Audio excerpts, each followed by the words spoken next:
Baik, terima kasih atas kesempatan yang telah diberikan kepada saya.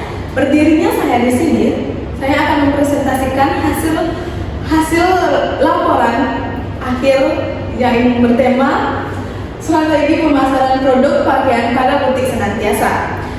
Sebelumnya, perkenalkan saya Limadia Siti Apriliani dengan NIM 25010290004. Nah, adapun latar belakang penyusunan laporan ini yaitu menurut Herdiati 2012 menyatakan bahwa penjualan adalah aspek terpenting bagi bisnis, yaitu untuk memperoleh keuntungan dan menjaga kelangsungan bisnis. Dan persaingan yang semakin ketat menuntut perusahaan memiliki strategi pemasaran yang efektif untuk menarik dan mempertahankan pelanggan. Dan melalui penelitian di analisis strategi pemasaran yang digunakan butik senantiasa dalam mempertahankan penjualan. Dan ada pun rumusan masalah, yaitu bagaimana strategi penjualan yang dilakukan oleh butik senantiasa. Dan tujuan penelitian yaitu untuk mengetahui apa yang dimaksud dengan strategi penjualan, dan untuk mengetahui bagaimana strategi penjualan, dan yang terakhir adalah bagaimana hambatan di dalam penjualan dalam menjalankan strategi penjualan pada butik senantiasa. Dan adapun manfaatnya secara teoritis dan secara praktis. Secara teoritis yaitu menerapkan teori yang sudah dipelajari dan menambah wawasan khususnya di bidang penjualan, dan membiasakan diri dengan dunia kerja, dan secara praktis melatih kemampuan dan keterampilan kerja dan mengembangkan kompetensi di bidang penjualan dan administrasi. Dan yang terakhir, membentuk sikap kerja yang lebih baik dan profesional. Dan adapun profil perusahaan, yaitu Butik Senantiasa berdiri pada tanggal 8 Februari 2020 yang bernama Jalan Surapati nomor 126 Kampung Baru.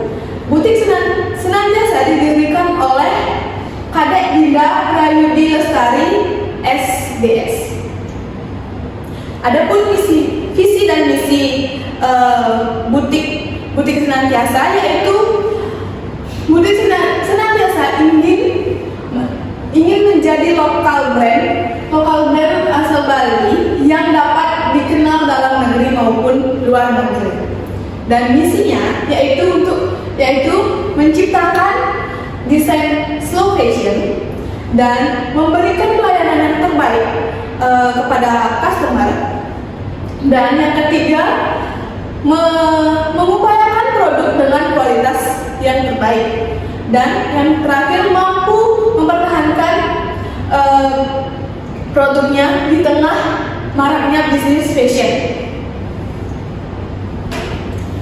Nah, struktur organisasi senantiasa yaitu ada, yang pertama ada ownernya yaitu Kadek Dinda Prayudi Lestari, dan penanggung jawabnya ia sendiri, Kadek Dinda Prayudi Lestari, dan ada pengawas produksi yaitu Kadek Andini Grace Yudita, dan adminnya Putu Adina Grace Yudita, dan penjahitnya yaitu Pak Ketut dan Ibu Koma. Nah, pembahasan dari bagaimana sih strategi yang dilakukan oleh butik senantiasa, yaitu ada 5. Yang pertama, dari mulut ke mulut. Yang pertama-tama, owner pertama kali membuka usahanya tersebut dengan cara menawarkan kepada orang-orang sekitar, yang dimana orang-orang sekitar ini mampu menyebarkan informasi bahwa ada produk terbaik di butik senantiasa. Dan yang kedua, ada iklan di sosial media.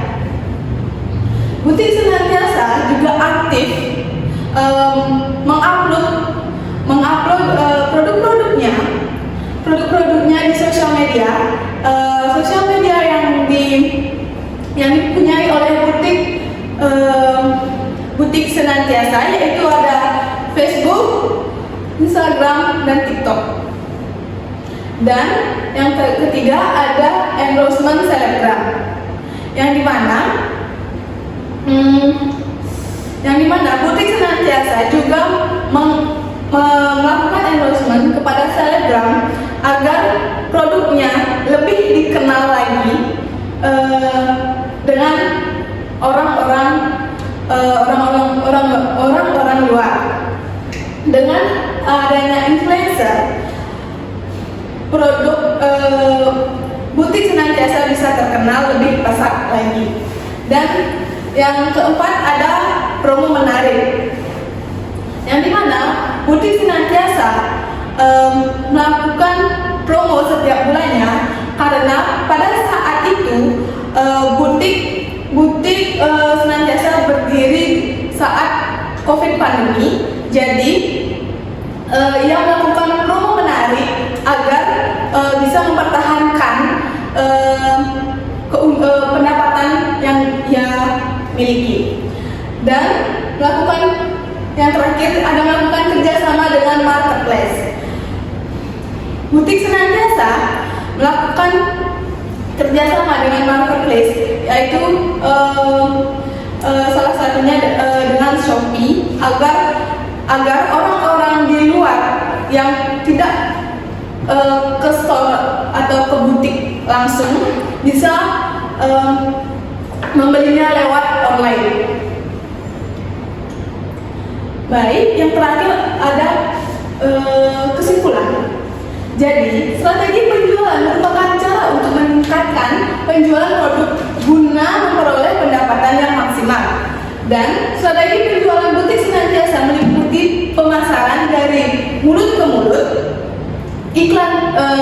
iklan di sosial media, endorsement influencer, promosi menarik, serta kerjasama dengan marketplace untuk memperluas jangkauan pasar. Yang terakhir ada saran bagi perusahaan agar bisa membagi tugas-tugasnya dengan baik, agar proses pemasaran maupun produksi berjalan dengan lancar. Dan saran bagi mahasiswa agar laporan ini menjadi referensi. Baik, itu saja yang bisa saya sampaikan di presentasi kali ini. Bila ada salah kata, saya mohon maaf. Sekian dari saya, terima kasih.